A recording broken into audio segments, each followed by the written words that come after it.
Okay, BaMidbar, the misnamed Sefer. Because it's not BaMidbar, it is BaMidbar. In the desert. No, it is BaMidbar. Oh. It's BaMidbar. Exactly. Now, yes, BaMidbar. Just split up a pasuk. BaMidbar is I have had much experience with BaMidbar. When I was 13, then again when I was 23, right? For my bar mitzvah, and then for my ofra, because I can't escape BaMidbar. We start a new sefer. Now, how does BaMidbar or BaMidbar, more technically correct, start? The count and the description of the encampment of the Jewish people. Right. Now, let's give two reasons for that. So Rashi famously says, why? Why are we counting them again? Jews important. Sort of. This is Eli translating Rashi, right? To Eli, the answer is they're important. Rashi says because God loves them. He's Maimonidizing it, right? Okay. Because God deems them important. So sure, but technically Rashi says mitochi batan lefanav moten what? It's not really a difference. Like either way you go, you run into the same problem. What? No. To deem important can be intellectual, right? To love is emotional, and then forces you to deal with the question of anthropopathism. But what?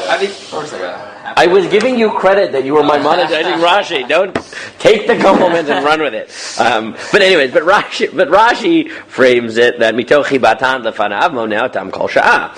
Right? God counts them all the time because He loves them. So when he leaves Mitzrayim, they count them. And after the Egel, he counted them again. When wants the Shechina to come, he counts them. Now, there's some Mefarshim who just really don't like this, like who are just so confused by the number of counts here that they assume that there really was only one count, right? That it started then and it took a while, right?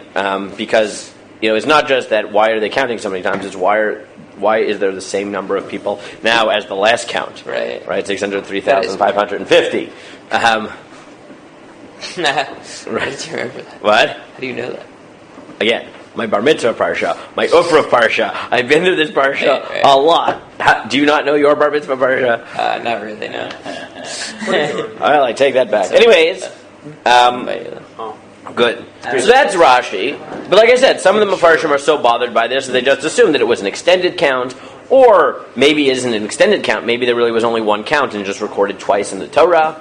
Right? The Mefarshim divide on this. But without getting into that question deeply for the moment of how many counts were there, and is this the same count or not, I just want to ask the more fundamental question to sort of get us into BaMidbar, or BaMidbar, which is why in Pshat is there a count now?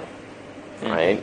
And the Ramban notes this. Right? Why is there a count now? And as part of that question, why is this the count as presented in the context of describing the encampment of the Jewish people? Oh, because they're leaving Har Sinai. No. They just got the curses. No. The Korah. Well, spies. It doesn't happen yet. I know. Good. Ellie started getting on the right track. Here, good. This is the key. This is right before everything happens. And therefore, we need to know how many people are going in. How many people are not going to go into Israel? No, because everyone's about to go into Israel. They're supposed to go into Israel and fight a war. Yes. So they do a military census and they set up military camps. Right? Right? That's the point. Right? The first thing you have to realize about Sefer BaMidbar is that you can't read the beginning of Sefer BaMidbar knowing the end. Right? You have to remember that there are two very different parts to BaMidbar. Right? Really three, but sort of the middle part. Right, there's the middle. Yeah. Right, meaning I think we did this when we did the overview, like the first of our Tanakh nights. Yeah, right, but to remind you, right, is that BaMidbar basically divides into three. Right. The first half of BaMidbar is what could it have looked like? Right. I mean, before we found out that we weren't actually going to Israel, also what happened? They were preparing to enter the land and fight a war. So they were setting up camps, right? Military structure, right? having a pre-war census, it makes a lot of sense, right? The latter half of Bamidbar is this failed miserably, right? This failed miserably. This is what it actually looked like when the Jews went into Israel. Is after the disaster of the Meraglim and Korach and Zimri and Cosby and all that. A lot of things happened before they actually made it into Israel, and that's how it actually happened. Right? Bamidbar is, in a nutshell, the story of the Jews getting into Israel, but divided into two. The first half of the book, which is, this is what it, before we sinned, this is what it would have looked like, right? Or could have looked like. And the second half of the book is, this is what it actually, this is what actually happened, right? Which is why you get a census later in the book. Also, because when they're actually going in, they need to do this all over again. Right? Now, what is the turning point in the book? Right? What is it? Why is it divided into 3 and not 2? I forgot what the words were. There's like 2 words in the middle or something? Not 2 words. Oh, two psukim. Right. With the backwards nun, like the nuns. Right? They're pretty famous psukim. Vahi bin Saw Aaron Vayomer Moshe. Hashem. It is. It's 2 famous psukim. Yeah. Right? And this is the point, is that what's in the middle? In the middle is, had the second half of the book not happened, what would it have looked like if the Jews went into Israel? I mean, if they hadn't sinned. And what would it have looked like? So what are the 2 psukim? Vahi bin Saron Vayomer Moshe. And it was at the encampment. Yeah, then what? Oh, I want you to understand and then the nation was like what did Moshe say, right? Oh. Kum Hashem, v'afutzu oivecha, v'yanusu misanecha mibanecha. Enemies, run away. Right.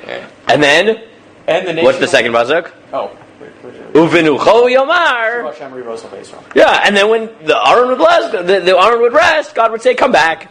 Right? Meaning, had the second half of Bamidbar not happened, right, then the war would have been God bringing us in and saying, enemies scatter to the 4 ends, right? And then the Jews became this onin and evil in the eyes of God. And then you have the second half of the book, right? But in a nutshell, right, Bamidbar is the book of how did the Jews get to Israel. Divided into 3 parts. The first third, or the first half, the psukim is, right, what it was about to look like before they sinned. 2 psukim of, had they not messed up as they were about to, right, the war would have looked like this 2 pasuk unit of God just sort of magicking it away, right, the problems away. And then the second half of the book is, well, they messed up, and therefore it didn't happen in, a few days or a few weeks. It happened in 40 years, and therefore we had to go through this all again, and the story looked very different than it could have, right? And that, in a nutshell, is why I think, right, the organizational structure of Bamidbar. It also, by the way, sort of in the English, makes sense why we call it numbers, right? Because the sense, the multiple times that we count the Jews, right? The multiple multiple times we have a census, right? Right.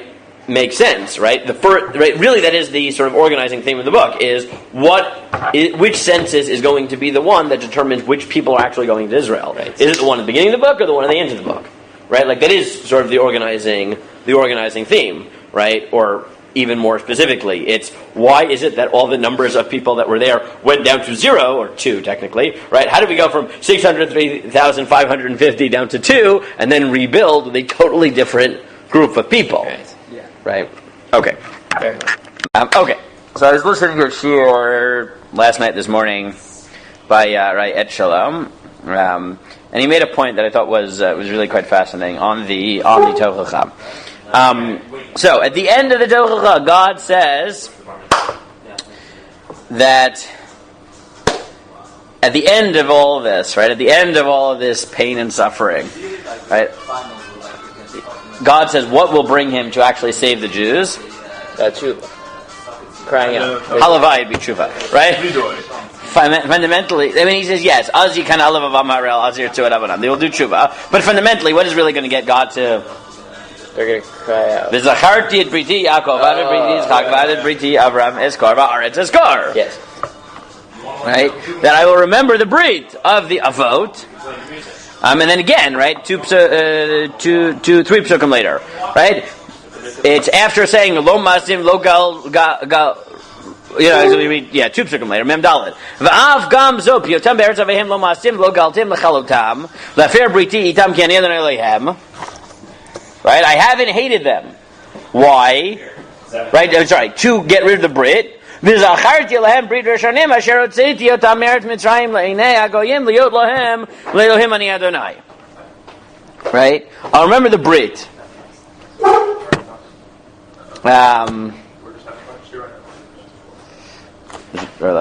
Okay, let's do this quickly. Okay? So you just pointed out an irony, right? Which is, okay, in the merit of Avram, Yitzchak, and Yaakov, right? In the merit of Avram, Yitzchak, and Yaakov, I will return. I will Stop the tochah. I will stop all the punishments of the tochah. And what are the punishments of the tochah, right? Right, kicking you out of the land, making there be no food, right, killing children, and I will bring back the brachot, which mean that I will let you have the land, I will let you have many children, I'll have security, you won't be fighting, right, you'll be able to remain in the land, you won't be starving in the land, right, I'll reverse all the tochachot in the schut of Avram and Yitzchak and Yaakov. Right. So, if you didn't know Breshit, right? This is what I just never thought of it this way. If you didn't know Breshit, and I asked you, what type of life did Avram live in the land? What would you have said? Secure. He had an easy time having children. He had no enemies fighting him. He never had to leave Israel because of lack of food. Right? Meaning, if in the schut of Avram, we are going to go back to the land, right? Stop losing children and be fruitful, right? Have food, right? Not have enemies. You would think that if it was all in the schut of Abraham, that Abraham would have had that life. All the more so. Right? Yeah. Elamai, right? It's as if, right? The irony of the Tochah is as if it basically takes Avram's life and says, right? Avram was awesome because he basically lived the Tochah, right? In a slightly toned down version, but like the basic contours of the Tochah. Not having food, having to flee the land because there was no food, suffering without children, right? Having enemies fighting him constantly, right? He basically went through, right, the basic categories discussed in the Tochah. Avram had them. Uvechol zot. During that time, he forged a relationship with God, remained committed to God, and it was what? Very pious man. Yeah, he was like awesome, right? And at some level they take it slightly differently than Echelon did, but I think the point is right? And the key words of God saying right at the beginning of right before the Tochah, God said, "If you're good, what am I going to do with you? Return you. V'hitalachti, right? Itchem, I'll walk with you," which is a language from. Got it. Avram, right? Right?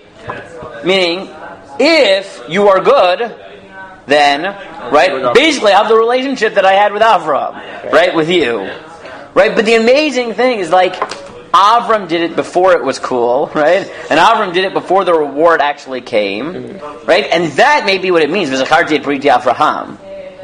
Right? It's, what am I going to remember? I'm going to remember that Avram, Yitzchak, and Yaakov stuck with me, believed that I was with them, believed that they had a Brit with me, even though, right, it's true about Yaakov also, right? As Yaakov was leaving Israel to go to Mitzrayim, God says, don't worry, I'll be with you there.